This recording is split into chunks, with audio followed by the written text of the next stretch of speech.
Thou hast put gladness in my heart, more than in the time that their corn and their wine increased.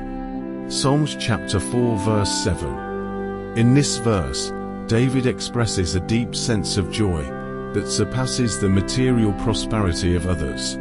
He acknowledges the gladness that God has placed in his heart, a joy that is more profound than the temporal blessings of wealth or abundance.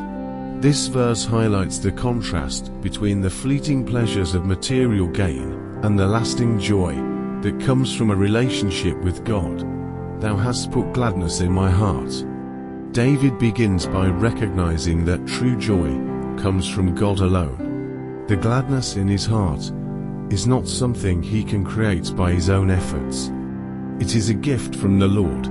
Unlike happiness that might be based on external circumstances, this gladness is a deeper, spiritual joy that transcends outward conditions. David's heart is filled with the kind of peace and contentment that only God can provide, and he celebrates the internal joy that comes from God's presence. This joy is not fleeting, it is rooted in the eternal, and is a source of strength during trials, more than in the time that their corn and their wine increased. David then contrasts this gladness with the prosperity of others, who may experience material success in the form of abundant crops or wine. In the ancient world, these were signs of wealth, harvest, and blessing. However, David points out that the joy he has in his heart surpasses these external blessings. While the increase of corn and wine represents the satisfaction of physical needs and desires, David's joy comes from a deeper source.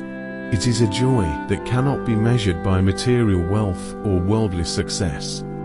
This joy is far superior, as it is the result of God's favor and presence in his life, which provides a contentment that cannot be shaken by circumstances. Conclusion. In this verse, David teaches that the joy found in a relationship with God is far greater than any temporal blessing or material success.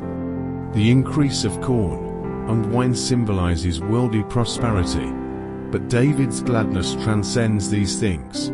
For the believer today, this verse reminds us that true joy does not come from external circumstances or possessions. Rather, it comes from knowing God and experiencing the deep, abiding peace that comes with his presence. In times of prosperity or lack, this inner joy remains unshaken, for it is founded on the eternal love and favor of God.